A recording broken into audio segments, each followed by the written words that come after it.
UP के एक गांव में एक किसान रहता था, हरी नाम का। उसके पास 400 बीघा खेत थे। उसका एक लड़का और एक लड़की थे उसके पास, और 4 भट्ठे थे उसके पास।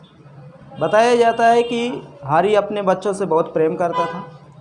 हरी का जो लड़का था उसका नाम राज था, और राज दिल्ली में बीटेक की पढ़ाई करता था। उसकी पुत्री जो थी, जिसका नाम सीमा था, वो गुरुग्राम से एक, आप ये से ये कहिए, केमिकल इंजीनियर का कोर्स कर रही थी, और पूरा परिवार बहुत ही ज़्यादा खुश था। एक दिन क्या होता है कि अचानक हरी के लड़के राज के पास एक फ़ोन जाता है, और वो फ़ोन जब उसके पास जाता है तो बात करता है, और रात को 2 बजे दिल्ली से वो गाड़ी पकड़ता और अपने गांव आ जाता है। जब दिल्ली से गाड़ी पकड़ता अपने गांव आ जाता है, तो जैसे ही वो गांव पहुंचता है तो गांव में कुछ लोग उसे देख करके काफ़ी ज़्यादा क्रोधित हुए, और उसके बाद वो उनको देखा और उनको साइड करके चल दिया। जब आगे राज पहुंचता है तो उसका पिता हरी उसको मिलता है। रात का ही, सुबह की बात है, रात में वो बैठता है, सुबह आ जाता है, और उसके बाद उसका पिता उसको इतना गाली देता, इतना गाली देता, इतना गाली देता है जिसका कोई जवाब नहीं। थोड़ी गाली खाने के बाद जब वो आगे बढ़ता है तो फिर उसकी माँ मिलती है उसे। जब उसकी माँ उसे मिलती है तो अपनी माँ से पूछता है कि तुम रात को मेरे पास 11 बजे फ़ोन क्यों की, कारण बताओ। अगर तुम फ़ोन मेरे पास रात को 11 बजे की और इतना जल्दी मुझे बुलाई तो उसके पीछे क्या कारण है? और ये तमाम गांव वाले जो मुझे देख करके क्रोधित हैं, या मेरा खुद बाप मुझे देखकर क्रोधित है, तो इसके पीछे कारण क्या है? मैं कौन सी ऐसी गलती किया हूँ कि जिससे सब लोग क्रोधित हैं और तुम क्रोधित नहीं हो? तो उसकी माँ कहती, इसका जवाब मेरे पास नहीं है, इसका जवाब तुम्हारे बाप के पास है। वो कहता है, बाप अब घर कब आएगा? तो कहे 1 घंटे के बाद तुम्हारा बाप तुम्हारे पास आ जाएगा। सही 1 घंटे के बाद उसका बाप उसके पास आता है, और वो अपने पास कुछ चीज़ें रखता है और उन चीज़ों को निकालने लगता है। तभी वो राज पहुंचता अपने बाप के पास और कहता है कि तुम मुझे वहाँ से क्यों बुलाए हो, कारण क्या है? अगर तुम मुझे वहाँ से बुलाए हो, भाई घर में तो सब ठीक ठाक है, ना किसी की तबीयत ख़राब है, ना कोई किसी प्रकार की कोई दिक्कत है, मैं वहाँ पढ़ाई कर रहा था, तुम अचानक मुझे यहाँ पर बुला लिए, और उसके बाद बुलाने के बाद ना तुम मुझसे सही से बात कर रहे हैं, केवल मुझे गाली दे रहे हैं। उसके बाद गांव वाले जो है, जो आसपास के लोग हैं, वो भी मुझसे नफ़रत कर रहे हैं। तो इसके पीछे कारण क्या है भाई? मुझे कारण बताओ, मैंने कौन सा ऐसा गुनाह किया कि उसकी सज़ा मुझे मिल रही है? उसका पिता थोड़ी देर बाद देखता है उसको पूरी तरह, लेकिन बोलता नहीं, और कुछ सामान निकाल लेने के बाद उसका पिता फिर चल देता है। जब पिता चल देता है तो फिर पीछा करता है, और जब जैसे ही वो गेट के पास पहुंचता है तो उसकी माँ फिर उसे रोकती है, कहती, बेटा राज, अब तुम आगे नहीं जाओगे, तुम अब घर के अंदर ही रहोगे 2 घंटा तक। तो अपनी माँ से फिर कहता है कि मैं 2 घंटा तक अंदर घर के रहूँगा,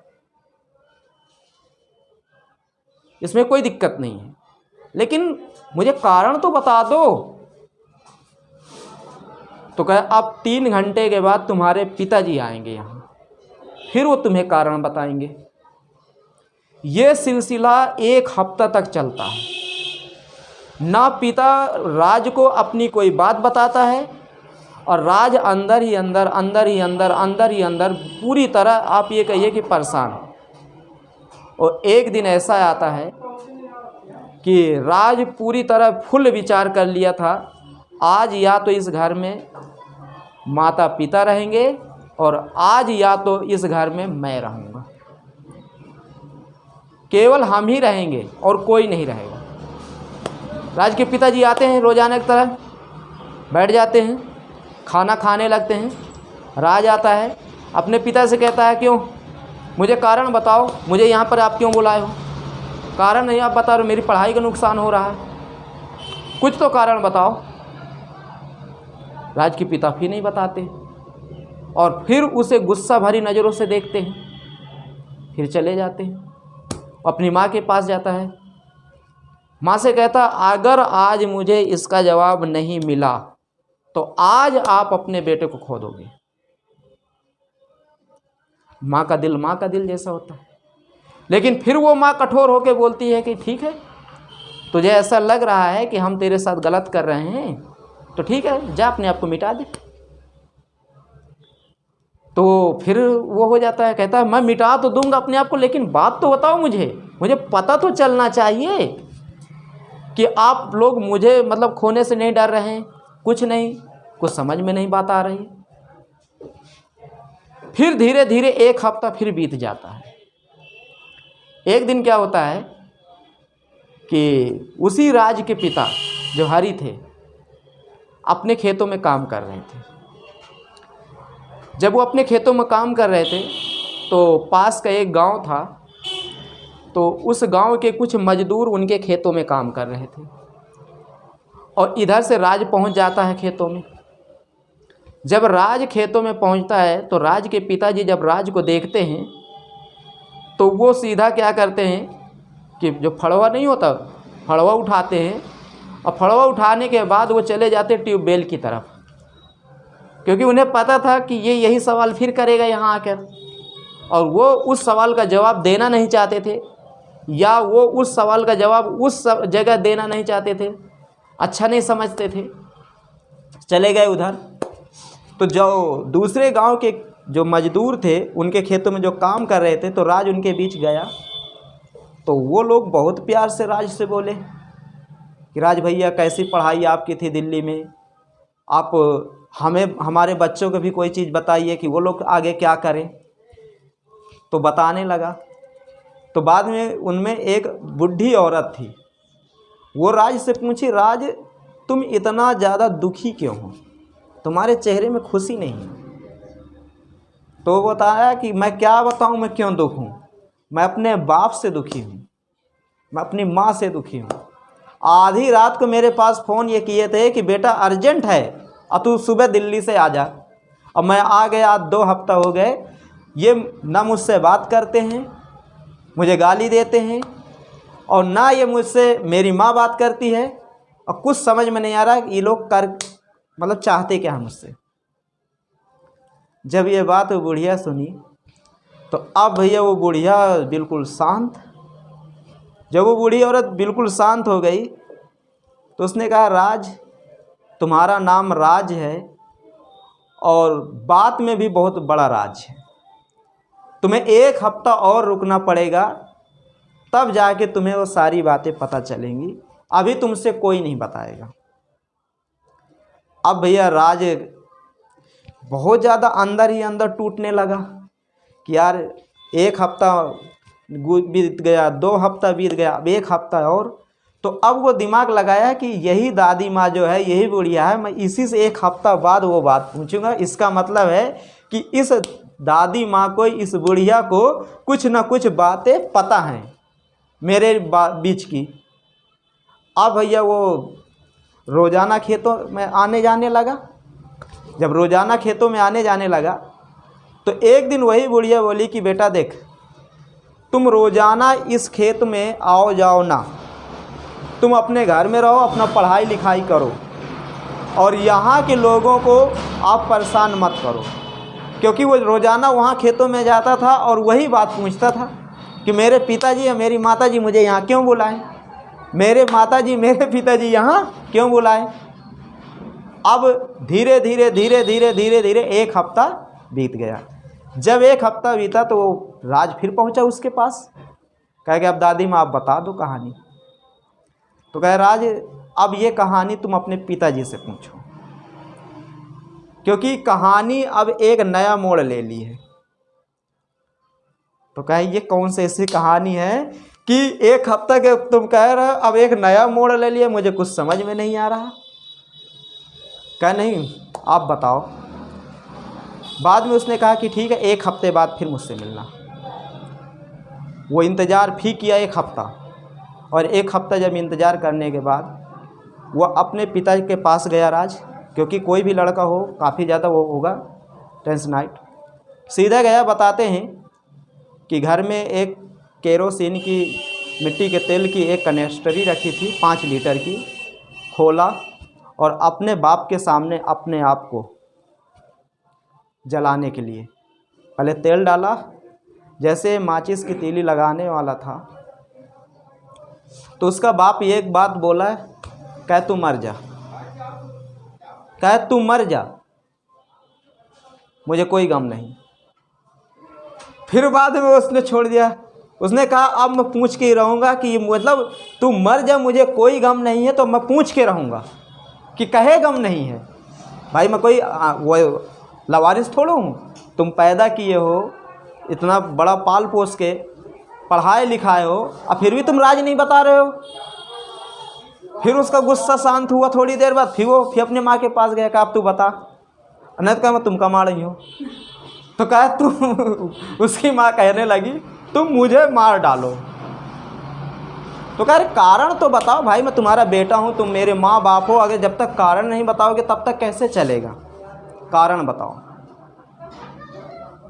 अब भैया कारण ना तो माँ बताने के तैयार है, ना तो कारण बाप बताने के तैयार है, और ना कारण गांव वाले बताने के लिए तैयार है, और ना कारण वो मजदूर बताने के लिए तैयार है। जानकारी उनको सबको है, लेकिन राज को कोई बताने के लिए नहीं है। धीरे धीरे धीरे करते करते 1 साल बीत गया। 1 साल पूरा बीत गया। जब 1 साल पूरा बीत गया, ना तो बाप बेटे से बात करता है, बेटा बाप से बात करना चाहता है तो बाप कोई जवाब नहीं देता। और एक दिन उसकी बहन आती है। जब उसकी बहन सीमा आती घर पर, तो सीमा राज दोनों अब सगे भाई बहन हैं। तो सीमा राज से कहती है भैया कैसे हो, बढ़िया हो? तो कहे हाँ। कहे उतना बढ़िया नहीं हो जितना बढ़िया होना चाहिए। तो वो पूरी कहानी अपने बहन को बताता है। तो सीमा जानते हो क्या कहती है? कहती है भैया ये कहानी तो मुझे भी पता है, और तुम एक ऐसी गलती किए हो कि जिसका खामियाजा तुम्हें भुगतना पड़ रहा है। तो राज ये कहने लगा कि वो गलती तो मुझे बता दो, तुम लोग गलती नहीं बता रहे हो। भाई गलती बता दो तो मैं मानूं कि हाँ नहीं मैं गलती किया हूँ। 1 साल हो गया, धीरे धीरे धीरे धीरे धीरे धीरे, और उसका खामियाजा हमें भुगतना पड़ रहा है। तो राज से सीमा बोलती है कि भैया तुम ये बताओ तुम कितने साल दिल्ली में थे? तो राज कहता है कि मैं लगभग 2 साल तो घर आया ही नहीं हूँ, और 2 साल मैं दिल्ली में तैयारी किया हूँ। मुझे यहाँ से पैसा भी जाता था, फ़ोन जाते थे, सब कुछ जाता था। तो कहे फिर आगे? कहे तुम कहाँ लेटते थे घर पर? तो उसने बताया कि मैं घर पर यहाँ पर लेटता था। तो कहा तुम्हें ये तो पता है कि 2 साल पैसा तुम्हारे पास जाता था, फ़ोन तुम्हारे पास जाता था, लेकिन तुम्हें ये पता नहीं है कि इस घर में 2 साल क्या हुआ है। कहे नहीं ये तो नहीं पता। कहे मैं बताऊँ इस घर में 2 साल क्या हुआ है? कहे बताओ। कहे जिस कमरे में तुम लेटते थे उस कमरे में ज़मीन के नीचे एक लड़की की लाश मिली। जिस कमरे में तुम लेटते थे आज से 2 साल पहले, उस कमरे में ज़मीन के नीचे एक लड़की की लाश मिली। अब भैया बिल्कुल वो सदमे से बिल्कुल वो हो गया कि ऐसा कैसे हो सकता है, ऐसा कैसे हो सकता है। तो उसने कहा वो लाश आई कैसे मुझे नहीं पता। तो कहे तुम्हें नहीं पता ना? कहे उसके बाद इस घर को पुलिस वालों ने कितना परेशान किया इसका भी अंदाज़ा तुम्हें नहीं है, और तुम्हें इसलिए नहीं बताया गया क्योंकि तुम्हारी कहीं पढ़ाई न वो हो जाए, और उसके बाद तुम्हारे विषय में कुछ गलत हरकतें और मालूम पड़ी तब जाके माता जी रात में तुम्हारे पास फ़ोन किए हैं और तुम्हें यहाँ बुलाया गया है, क्योंकि जिनकी वो लड़की है वो लोग तुम्हें मारने के लिए दिल्ली आ रहे थे, तब जाके तुम्हें रात में यहाँ बुलाया गया है। तो शुक्रिया अदा करो उन माँ बाप का जिन्होंने तुम्हें दोबारा बचा लिया। अब भैया उस लड़के के दिमाग में कुछ समझ में नहीं आ रहा, क्योंकि लड़के के जो पिताजी थे वो जेल हो आए थे और मामला और ज़्यादा गंभीर होता चला जा रहा था। बाद में वो अपने बाप के पास गया और उसने कहा कि ये गलती मैं कभी नहीं किया हूँ। यहाँ पर जो ये लाश आपको मिली है, पहली बात तो मेरा कमरा, भाई जैसे मान लो खरिंजा है तो खरिंजा के बगल वाला कमरा उसका था, दरवाज़ा खरिंजा की तरफ था, दरवाज़ा खरिंजा की तरफ था। और वो उसकी आदत थी लड़के की कि को महीना महीना भर वो उस कमरे में ना लेटे, को छत पर लेट जाए और कहीं लेट जाए। दूसरी बात, दरवाज़ा कमरे के कभी वो बंद नहीं करता था, तो उसके कमरे में अधिकांश कुत्ते आते थे। कुत्ते समझते हो? कुत्ते आते थे, वो अपना खोद करके बैठ जाते थे। उसकी एक चारपाई पड़ी रहती थी, तो कभी कभार वो अपनी चारपाई में, जैसे मान लो दिन है तो उसमें लेटता था, बाकी लेटता नहीं ज़्यादा था। तो बाद में वो पूरी कहानी अपने पिताजी को बताया कि मेरा किसी लड़की के साथ कोई संबंध नहीं था, और हो सकता है वहाँ पर जो लाश मिली है मेरे कमरे में, एक तो रास्ते का किनारा है, दरवाज़ा आप देख ही रहे कैसे है, मैं उसमें रहता था, ये बात सत्य है, आज से 2 साल पहले। लेकिन मैं उस तरह नहीं रहता था कि रेगुलर मैं रहता हूँ। कुत्ते भी उसके अंदर बैठते थे, जैसे बारिश होने लगी और कुछ होने लगी तो, और उस कमरे की ज़्यादा केयर भी नहीं कोई करता था, क्योंकि कुत्ते उत्ते बैठते थे तो ज़्यादा केयर भी नहीं, खुदा खुदी रहता ही थी। तो उसमें वो साफ बता दिया कि मैं उसमें कुछ नहीं किया और इसमें मेरी कोई गलती नहीं है, और जो होगा देखा जाएगा, मैं बिल्कुल निर्दोष हूँ। तो बाद में उसके पिताजी को ये बात विश्वास थोड़ा लगा कि हाँ हो सकता है कि भाई हकीकत में यहाँ नहीं, लेकिन कमरा तो उसी का है। बाद में क्या हुआ कि वो अपने पिताजी से कहा कि एक काम करिए पिताजी, तो बोले क्या? कहा चलते हैं कमरे को, क्या खुदाई करते हैं। बताया गया कि जब वो खुदाई कर रहे थे सब लोग खुदाई, तो खुदाई करते करते करते करते उसमें एक, आप ये कहिए कि सिग्नेचर की पन्नी नहीं होती गुटखा की, वो पन्नी मिली नीचे। तो जब सिग्नेचर की पन्नी मिली नीचे ज़मीन के खुदाई करते समय, क्योंकि देखिए पन्नी नहीं जल्दी गलती, तो वो जैसे पन्नी देखा, तो पन्नी देखने के बाद वो अपने पिताजी से साफ कह दिया कि ये काम मैं नहीं किया हूँ, ये काम कोई दूसरा किया है। अब वो दिमाग ये लगाने लगा कि मेरा कोई व्यवहारी सिग्नेचर कौन खाता था। तो उसका एक बहुत जिगरी दोस्त था, वो उसके साथ रहता था, उसके साथ खेलता था, मतलब पढ़ता लिखता सब कुछ उसके साथ। लेकिन उसके वो दोस्त की आदत थी कि उसे हर 5 मिनट 10 मिनट में एक पुड़िया सिग्नेचर की चाहिए, और वो खाता था। उसने दिमाग लगाया कि इतना सब चीज़ हो गया और यही मेरे पास नहीं आया गया, और तो बाकी सब आए गए हैं। पता किया उसको घर में कहाँ है, बताए फलाने कि वो तो दिल्ली में है, यहाँ नहीं है। अच्छा, क्या उसको बुलाओ। बुलाने के बाद पुलिस वालों से पूरी कहानी उसने बताया, पुलिस भी आई, जांच पड़ताल की गई, सब पूरा। पुलिस ने बाद में जानते हो क्या कहा कि अब तुम गुमराह कर रहे हो, जुर्म तो तुमने ही किया है। बाद में धीरे धीरे धीरे धीरे धीरे धीरे आगे जब और जांच पड़ताल हुई तो उसका दोस्त डरने लगा। देखिए जो चोर होता है वो डरता है। बाद में समझ गए कि कहीं ऐसा ना हो कि मामला गड़बड़ा ना जाए और ज़्यादा मेरे घर वाले न फंस जाए। बाद में उसने कबूल किया कि नहीं, हाँ वो मेरी गर्लफ्रेंड थी, मैं उससे शादी के लिए कहा था लेकिन वो तैयार नहीं थी। समस्या थी कि मैं उसके साथ हाथापाई ज़्यादा हो गई तो मर गई, तो हम लोग 3-4 लोग मिल के, और इस जगह कोई आता जाता विशेष था नहीं क्योंकि घर से थोड़ा अलग था, ये राज का कमरा था मानते हैं, तो हम लोग राज के दोस्त थे तो कोई शक भी नहीं करेगा। तो इसलिए हम लोग यहाँ पर ये अंजाम दिए, क्योंकि कुत्ते भी बैठते थे तो खोदना वोदना उनका काम जारी रहता था कि कोई आएगा भी तो देखेगा कुत्ते इसमें बैठते हैं तो खुद मिट्टी तो ऐसे ऊपर उठी रहती है, राज की चारपाई पड़ी रहती है। तो वो उसने कबूल किया। तब जाके तो घर वालों ने उसने कहा कि देखिए आप लोग शक के आधार पर मुझसे जो नफ़रत किए हैं, ऐसी नफ़रत आप कभी ना करना, क्योंकि ये भी बात सही है कि हर व्यक्ति गुनहगार थोड़ा होता है, पहले सबूत तो मिले, समझ रहे हैं। तब जाके एक छोटी सी गलती बताओ कितने बड़े मुजरिम को पकड़ा दी। न वो पन्नी सिग्नेचर फाड़ता न खाता, और न उसमें वो पन्नी जाती, और न वो दिमाग लगाता। तो आप लोगों के बहुत सारे दोस्त होंगे जो कोई नशा करते होंगे तो हमेशा करते रहते हैं, और अगर आपके घर के आसपास कोई ऐसी चीज़ मिले तो समझ जाना कि वही किया है, दूसरा कोई नहीं कर सकता। तो उम्मीद करते हैं दोस्तों ये कहानी आपको पसंद आएगी। धन्यवाद।